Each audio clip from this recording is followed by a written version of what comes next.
Des souris et des hommes. Jean Pouly. Jean Pouly, bonjour. Bonjour.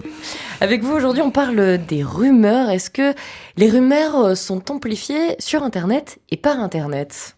Sans aucun une question récurrente qui se pose de manière presque consubstantielle à Internet, ce réseau des réseaux, qui est, c'est vrai, très souvent mis en cause dans son rapport, on va dire, à la vérité, et plus précisément dans son rôle de propagation d'informations peu ou pas fiables, bref, ce qu'on appelle des rumeurs. Alors selon une étude récente d'Opinionway, Internet est d'ailleurs perçu comme un vecteur plus propice, effectivement, à la rumeur que les autres médias par les Français.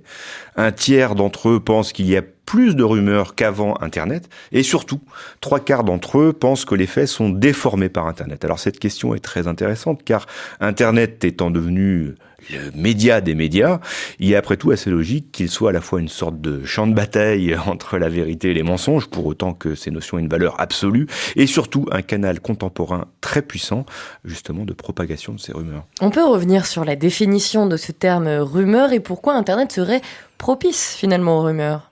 Alors la rumeur, c'est sans doute le plus vieux média du monde. Ça vient du latin rumor, qui signifie bruit vague, bruit qui court, nouvelle sans certitude garantie.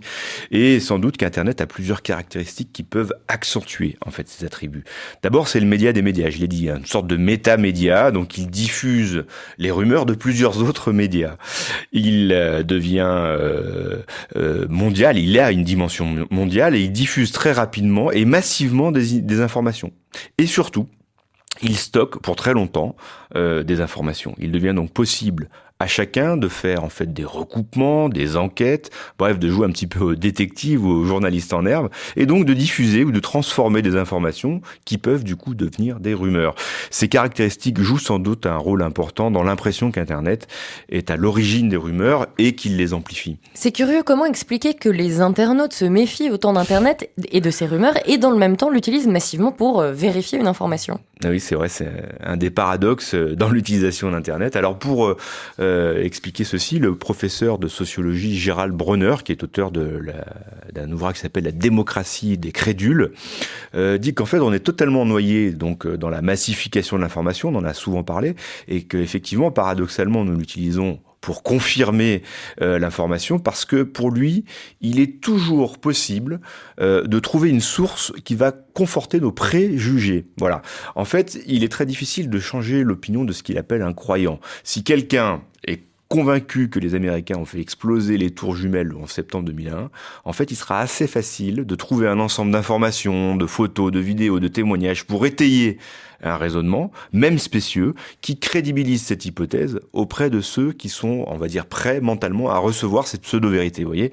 Donc, en fait, on peut même dire que les masses médias qui ont par le passé, souvent relayé des rumeurs ou de fausses informations, par exemple provenant au plus haut sommet de l'État, souvenons-nous du mensonge organisé sur les armes de destruction massive en Irak, eh ben, le public prête désormais une oreille plus attentive aux informations alternatives, décalées, et plus généralement aux informations chocs et croustillantes, hein, c'est pas nouveau.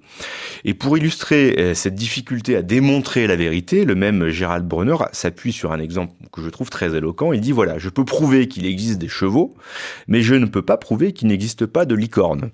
Effectivement. Et cette hypothèse permettrait d'expliquer justement la prolifération actuelle d'un ensemble de rumeurs, de théories complotistes et autres élucubrations. En fait, aujourd'hui, en copiant-collant des extraits de textes, de déclarations, de vidéos, en étant un peu habile dans le montage et avec un petit peu de talent oratoire, n'importe qui peut asséner sa vérité sur Internet. Et si cette pseudo-vérité est relayée massivement, eh ben, elle deviendra un jour ou l'autre, au bout de la chaîne, une vérité. Et ensuite, vous le savez, c'est très difficile de démonter une rumeur. Comme on dit, la rumeur est tenace, parce que beaucoup de gens pensent qu'en fait, il n'y a pas de fumée sans feu. Et une nouvelle fois, ici, on a un exemple, en fait, effectivement, d'une dérive possible de la formidable démocratisation des outils d'expression, pour le meilleur et pour le pire, car on sait qu'une rumeur, évidemment, peut faire des ravages terribles, à la fois dans la vie privée de quelqu'un, au niveau d'une marque, d'une entreprise, ou même d'une démocratie. Et comment on lutte contre une rumeur ?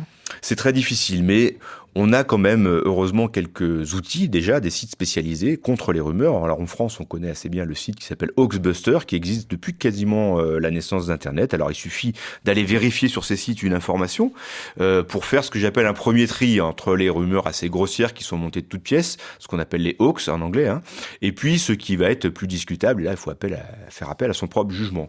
Je crois aussi qu'on peut simplement utiliser aussi les plateformes collaboratives comme Wikipédia, parce qu'elles ont l'intérêt de produire une information et une définition collectivement. C'est-à-dire que si vraiment il y avait quelque chose qui était faux, d'autres personnes peuvent le corriger. Et on l'a vu notamment en direct. Je me souviens lors d'un débat politique sur le nucléaire, quelqu'un avait corrigé en direct. Donc voilà, le côté collaboratif fait que ça donne une certaine fiabilité à l'information.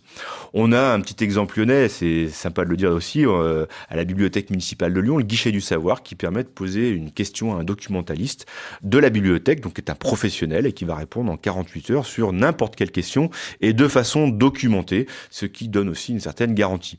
Enfin, et on en a déjà parlé, des outils de fact-checking, donc de vérification des faits, sont en train de se développer de plus en plus. On a une start-up lyonnaise qui s'appelle TrueClick qui vient de rentrer dans un grand incubateur parisien et qui, j'espère, bientôt va pouvoir nous donner un outillage un peu plus performant pour justement faire la part des choses. Et quelles seraient les limites de ce combat contre la rumeur ? Mais effectivement, on peut se poser la question parce que est-ce qu'on peut vraiment lutter contre la propagation des rumeurs, surtout avec aujourd'hui l'explosion des médias sociaux, l'hyperconnectivité et donc cette démocratisation des moyens d'expression.